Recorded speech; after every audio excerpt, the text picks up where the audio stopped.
तुमचं खूप खूप स्वागत। आज आपण मार्गशीर्ष गुरुवार व्रताची पूजा मांडणे त्यासोबत संपूर्ण साहित्य हे व्रत कसं करावं याबद्दलची परिपूर्ण माहिती तुम्हाला या व्हिडिओतून मिळेल। त्यासाठी व्हिडिओ शेवटपर्यंत नक्की बघा। चॅनलवर नवीन असाल, पहिल्यांदाच तुम्ही माझे व्हिडिओ बघत असाल तर चॅनलला अवश्य सबस्क्राईब करा। तर आज आपण मार्गशीर्ष गुरुवारच्या व्रताची पूजा मांडणी कशी करायची त्यासोबतच व्रताची संपूर्ण माहिती पाहणार आहोत। तर हे व्रत समाधान, शांती, ऐश्वर्य मिळावं म्हणून तसंच श्री महालक्ष्मीची आपल्यावर सदैव कृपा राहावी म्हणून करायचं असतं। त्यामुळे व्रत करणाऱ्याने लवकर उठून स्नान करावे व शरीराने मनाने निर्मळ होऊन हा पूजाविधी करावा। पद्मपुराणामध्ये संसारी माणसासाठी हे व्रत सांगितलं आहे, त्यामुळे पती पत्नी दोघे मिळून हे व्रत करू शकतात।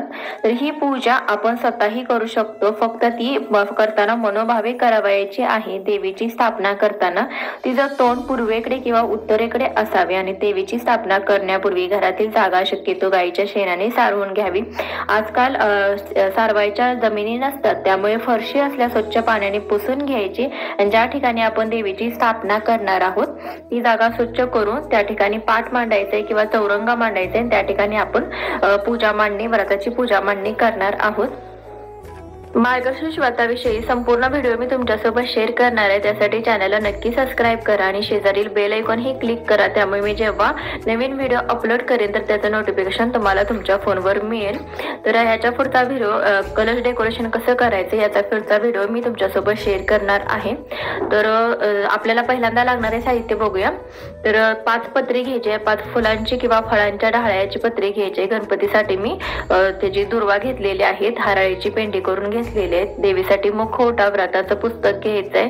देवीसाठी आपण दूध साखरेचाच नैवेद्य घ्यायचाय आणि गणपतीसाठी गोळ खोबऱ्याचा नैवेद्य घेतलेला आहे। नंतर कलश डेकोरेशनसाठी 2 कलश घेतलेले आहेत, 2 तांबे घेतलेले, तामण घेतलेले खाली ठेवण्यासाठी, निरांजन घ्यायचंय, कापूर, अगरबत्ती घ्यायचे, नारळ 2 लागणार आहेत, 1 ओटीसाठी आणि 1 कलश स्थापनेसाठी। त्यानंतर कापसाचं वस्त्र घेतलेलं आहे देवीसाठी, लक्ष्मीच्या आणि गणपतीच्या मूर्तीसाठी आणि फोटोसाठी। तर हळदी, कुंकू, चंदन, गणपतीसाठी अष्टगंध। त्यानंतर आपण कलशामध्ये टाकण्यासाठी सेपरेट अशी सुपारी, 1 रुपयाचं कॉइन, थोड्याशा दुर्वा घेतलेले आहेत। नंतर मूर्त्यांसाठी माळा घेतलेले आहेत, लाल धागा घेतलेले आहेत कलशाला बांधण्यासाठी, विड्याची पाने घ्यायची आहेत, ओटीचं साहित्य घ्यायचंय। ओटीच्या साहित्यामध्ये खारी, खोबरं, हळकुंड, त्यानंतर बदाम घेतलेलं आहे। त्यानंतर आपण देवीची ओटी भरणार आहोत, त्यासाठी देवीची ओटी भरण्यासाठी सौभाग्यवान घ्यायचंय, ओलं कुंकू घेतलेलं आहे करून कलशाला बोट उठवण्यासाठी। त्यानंतर फुलं घेतलेली आहेत, गणपतीसाठी आपण जास्वंदीचं फुल घेतलेलं आहे। त्यानंतर देवीसाठी आपण गजरा घेतलेला आहे।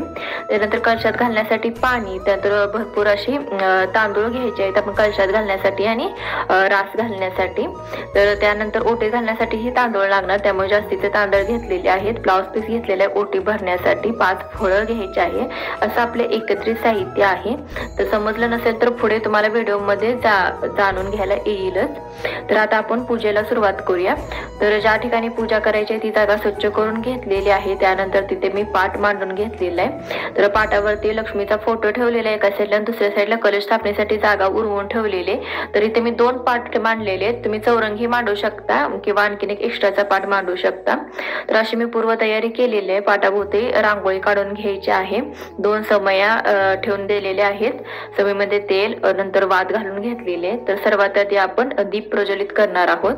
तांदळाची रास घालून घेतलेली आहे, त्यानंतर तांदळाच्या राशीवरती आपण निरांजन ठेवून घेतलेलं आहे। तर निरांजन प्रज्वलित करून घेऊया। त्यासोबतच आपण ज्या समया ठेवलेल्या होत्या त्या समयाही आपण प्रज्वलित करून घेणार आहोत। सर्वात आधी आपण दिव्याची पूजा करणार आहोत, कारण आपण कोणतीही पूजा केली तर ती देवापर्यंत पोहोचवायचं काम हे दिव्याचं असतं, त्यासाठी पहिल्यांदा दिव्याची पूजा करून घ्यायची। दिव्याला चंदन, हळदी, कुंकू, त्यानंतर थोड्याशा अक्षता वाहून घ्यायच्या, 1 फूल वाहून घ्यायचं, अशा आपण दिव्याची पूजा करणार आहोत। शुभं करोति कल्याणम आरोग्यम धनसंपदा शत्रु बुद्धी विनाशाय दीप ज्योती नमोस्तुते।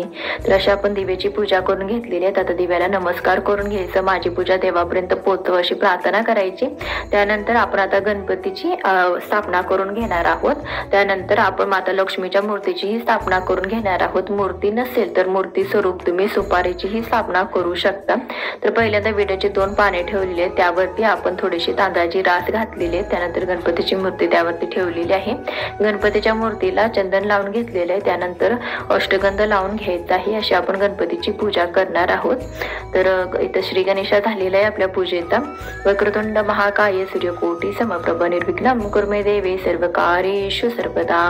तर गणपतीला हळदी कुंकू त्यानंतर अक्षता वाहून घेतलेल्या आहेत, त्यानंतर माला घालून घेतलेली आहेत, कापसाचं वस्त्र घालून घ्यायचं आहे, नंतर दुर्वा वाहून घ्यायचे आहेत। त्यानंतर आपण जे जास्वंदीचं लाल फूल गणपतीसाठी घेतलेलं होतं ते गणपतीसाठी लाल फूल वाहून घ्यायचंय। अशी आपण गणपतीची पूजा करून घ्यायची आहे। यानंतर आपण माता लक्ष्मीची मूर्ती स्थापित करणार आहोत। यासाठी विड्याची 2 पाने ठेवलेली, त्यावरती तांदळाची रास घालून घ्यायची। आता आपण त्यावरती माता लक्ष्मीची मूर्ती ठेवणार आहोत। तर मूर्ती नसेल तर तुम्ही सुपारीची ही स्थापना करू शकता। आता माता लक्ष्मीला हळदी कुंकू वाहून घ्यायचे आहे, थोड्याशा अक्षता वाहून घ्यायच्या आहेत, माळा घालून घ्यायची। तर माळा घालायची, नंतर कापसाचं वस्त्र हे घालून घ्यायचं। मूर्ती नसेल तर सुपारीची स्थापना करून तुम्ही अशी पूजा करू शकता, किंवा श्रीयंत्र असेल तर श्रीयंत्र ही तुम्ही पूजेमध्ये मांडू शकता। तर अशा पद्धतीने महालक्ष्मीची पूजा करायची आहे। तर महालक्ष्मीची पूजा करत असताना तुम्ही श्री महालक्ष्मी अष्टकच म्हणू शकता किंवा श्री सूक्ताचं पठण करू शकता। दोन्हीही जर जमत नसेल तर ओम ऐं श्रीं महालक्ष्मी नमः या मंत्राचाही तुम्ही उच्चार करू शकता। पूजा करत असताना आपण मनोमन एक उच्चार करत बसायचा आहे, मंत्र म्हणत बसायचा आहे, म्हणजे आपल्याला पूजा केलेल्याचं समाधान हे मिळतं आणि पूजा ही छान होते, देवापर्यंत पोहोचते। नुसतीच आपण शांत पूजा करत बसलो तर ती पूजा केल्यासारखं वाटत नाही। त्यासाठी पूजा करत असताना आपण देवीचा मंत्र म्हणत बसा। जमत नसेल तर तुम्ही फोनवर लावून तुम्ही पूजा करा। तशी पूजा केली तर खूप प्रसन्न वाटतं आणि छान पूजा होते। तर यानंतर आपण महालक्ष्मीचा जो फोटो घेतला होता तो फोटोही स्वच्छ पुसून घेतलेला आहे। त्यानंतर फोटोला आपण चंदन लावून घेतलेलं आहे, हळदी कुंकू लावून घेतलेलं आहे। तर अशा आपण फोटोची पूजा करून घेणार आहोत। तर मूर्तीला मी अगोदर स्नान घातलं होतं, त्यामुळे मी इथं दाखवलं नाही स्नान घातलेलं। तुम्ही जर स्नान घातलं नसेल तर तुम्ही पंचामृताने स्नान घालायचं आहे, परंतु मी इथं शूटिंग काढण्यासाठी दुपारी पूजा मांडलेली होती, त्यासाठी मी अगोदर सकाळी स्नान घातलं होतं, त्यामुळे मी पुन्हा दाखवलं नाही। तर तुम्ही पंचामृताने स्नान घालायचं आहे, गुरुवारी सांगायचं राहिलं होतं। तर आता फोटोला आपण माळा घालून घेतलेले आहे, त्यानंतर फूल वाहायचं आहे, कापसाचं वस्त्र घालून घेतलेलं आहे। अशा आपण फोटोची पूजा करून घेतलेली आहे, नंतर अक्षताही वाहून घेतलेले आहेत। तर आता आपण कलश स्थापना करणार आहोत। तर कलश स्थापनेसाठी बघा खाली तांबणामध्ये तांदळाची रास घालून घेतलेली आहे, त्यानंतर त्यावरती एक तांब्या ठेवलेला आहे, त्या देखील आपण तांदळाची रास घातलेली आहे, त्यावरती आपण कलश ठेवलेला आहे। कलशाला 5 ठिकाणी हळदी कुंकवाची बोटे उठून घेतलेली आहेत, तुम्ही स्वस्तिकही काढू शकता। कलशाच्या गळ्याला 5 वेळा लाल धागा बांधून घेतलेला आहे, त्यानंतर कलशाच्या गळ्यापर्यंत येईल इतपत आपण त्यामध्ये पाणी घातलेलं आहे। त्यानंतर कलशामध्ये आपण 1 रुपयाचं कॉइन, त्यानंतर 1 सुपारी, नंतर थोड्याशा 1 फूल, त्यानंतर हळदी कुंकू, थोड्याशा दुर्वा त्यामध्ये घालायचं। एवढं साहित्य आपल्याला कलशामध्ये घालायचं आहे। त्यानंतर हळदी कुंकू ही कलशामध्ये घालायचं, त्यानंतर त्यामुळे कलशावरती पत्री ठेवणार आहोत, विड्याची 5 पाने ठेवणार आहोत। तर पत्री घेत असताना तुम्ही 5 झाडांच्या फुलांच्या झाडांची पत्री घेऊ शकता किंवा 5 फळांच्या झाडाची पत्री घेऊ शकता। तर आपण जी महालक्ष्मीची कलश स्थापना करतो त्यावेळेस आपण डेकोरेशन, तुम्ही फक्त डेकोरेशनच्या मागे लागला तर आपली जी शास्त्रोक्त पद्धतीने जी कलश स्थापना असते ती राहूनच जातं।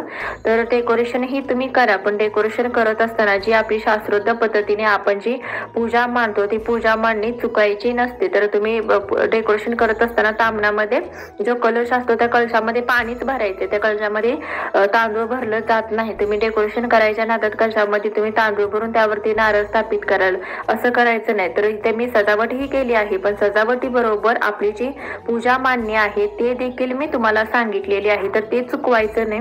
तर खाली त्यामध्ये तांदळाची राशी घालून घेतलेली आहे, त्यावरती तांब्या ठेवलेला आहे, त्याच्यातही तांदळाची रास आहे, कारण तांदळाच्या राशीवरतीच कलश स्थापना केली जाते, कलशामध्ये पाणीच घालायचं आहे। तर सजावट बघा करून घेतलेली आहे, तुम्ही तुमच्या इच्छेनुसार सजावट करून घ्या, पण आपली पद्धत चुकवायची नाही पूजा करण्याची। तर एवढंच मला सांगायचं होतं. तर कलशावरती नारळ ठेवलेला आहे, नारळाला हळदी कुंकू लावलेले आहे, अक्षता वाहिलेले आहेत, त्यानंतर नारळाला मुखवटा घातलेला आहे, छान सजावट करून घेतलेले आहे, दागिने घालून घेतलेले आहेत. त्यानंतर आपण माता लक्ष्मीला हळदी कुंकू लावलेला आहे, अक्षता वाहिलेले आहे आणि गजरा जी फुलाची माळ असते, गजरा असतो, बेणी असते, ती आवर्जून आपण महालक्ष्मी देवीला गुरुवारी अर्पण करायची आहे. कारण ती खूप महालक्ष्मीला प्रिय आहे. त्यामुळे महालक्ष्मीला प्रसन्न करण्यासाठी तुम्ही गजरा एक नक्की केसात माळा महालक्ष्मीच्या. तर यानंतर आपण 5 विडे मांडणार आहोत, 2-2 असे खाऊचे पानाचे, विड्याचे पाण्याचे 5 विडे मांडलेले. त्यावरती आपण हळकुंड, खारी, खोबरं, बदाम, सुपारी असं 5 वस्तू ठेवलेलं आहे. त्यानंतर फूल एक वाहिलेलं आहे, त्यानंतर हळदी कुंकू व्हायचं आहे. असे आपण विडे मांडून घेतलेले आहेत. तर विडे मांडून झालेले आहेत. त्यानंतर आपण देवीची ओटी भरून घेणार आहोत. तर देवीची ओटी आपण खणा नारळाने भरायची आहे. एक ब्लाउज पीस घेतलेले आहे. तर देवीच्या जी आपण पूजा करतो त्या पूजेमध्ये तुम्ही ब्लाउज पीस देवीची ओटी भरण्यासाठी किंवा खाली हातरण्यासाठी घेता. तर त्यासाठी आपण लाल किंवा हिरव्या वस्त्राचा वापर करावा महालक्ष्मी गुरुवार व्रता दिवशी. तर हिरवा ब्लाउज पीसने ओटी भरा, खूप चांगलं असतं. तर हिरवी ब्लाउज पीस घेतलेला आहे, त्यावरती तांदूळ घेतलेले आहेत, ओटीचं साहित्य घेतलेलं आहे, खारी, खोबरं, सुपारी, हळकुंड, बदाम. त्यानंतर सौभाग्यवान घ्यायचं आहे. व्हिडिओ दाखवल्याप्रमाणे देवीची ओटी भरायची आहे. नारळ ठेवलेला आहे, नारळावरती हळदी कुंकू, फूल वाहिलेलं आहे. आपण देवीची ओटी भरलेली आहे. त्यानंतर आपण जे देवीचं व्रतकथेचं पुस्तक असतं त्या पुस्तकाची ही विधिवत पूजा करायची असते आजच्या दिवशी. तर माझ्याकडे मागच्या वर्षीचं पुस्तक होतं, त्यालाच मी हळदी कुंकू वाहिलेला आहे, अक्षता वाहिलेले आहे, फूल वाहिलेले आहे, असं आपण देवीची पुस्तकाची पूजा केलेली आहे. तर देवीला दूध साखरेचा नैवेद्य खूप प्रिय आहे, त्यासाठी आज आपण दूध साखरेचा नैवेद्य दाखवायचा आहे. त्यानंतर आपण 5 फळं अर्पण करायचे देवीला. त्यानंतर अगरबत्ती, धूप ओवाळून घ्यायचा आहे. त्यानंतर देवीची आरती करून घ्यायची आहे. तर कापुराने देवीची आरती करून घ्यायची. ही पूजा मांडणी सकाळीच करायचं आहे, दिवसभर प्रसन्न वाटतं. सकाळी पूजा मांडणी केल्यानंतर आपण पुस्तक वाचणार आहोत, व्रतकथा वाचणार आहोत आणि संध्याकाळी पुन्हा एकदा आपण व्रतकथा वाचायची आहे. रात्री महालक्ष्मीची पुन्हा पूजा करायची आहे. एखादा गोड पदार्थाचा महानैवेद्य दाखवायचा आहे. गाईला देण्यासाठी एका पानावर गोग्रास काढून तो घास गाईला द्यायचा आहे. नंतर कुटुंबातील सर्वांनी भोजन करायचंय. दुसऱ्या दिवशी स्नान केल्यानंतर कळशातील डहाळ्या किंवा पाने 5 वेगवेगळ्या ठिकाणी ठेवायची. कळशातील पाणी तुळशीत ओतायचं. देवीची स्थापना केलेल्या जागी 3 वेळा हळदी कुंकू वाहून नमस्कार करायचा. अशा प्रकारे महिन्यातील प्रत्येक गुरुवारी आपण हे महालक्ष्मीचं व्रत करणार आहोत, पूजा मांडणार आहोत. महालक्ष्मी मार्गशीर्ष महिन्यातील पहिल्या गुरुवार पासून येणाऱ्या सर्व गुरुवारी हे व्रत करायचंय. न चुकता दरवर्षी हे व्रत केल्यात घरात समृद्धी, सुख, आनंद येतो आणि त्या घरावर देवीचा वरदहस्त राहतो.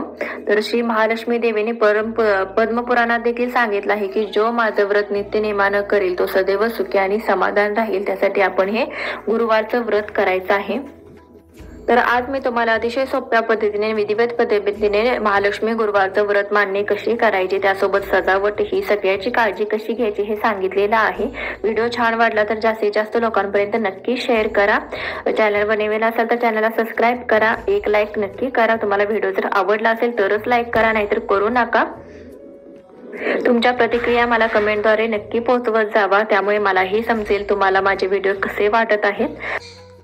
यंदा मार्गशीर्ष मासारंभ 13 डिसेंबरला असून या महिन्याची सांगता 11 जानेवारी दिवशी संध्याकाळी 5:27 होणार आहे.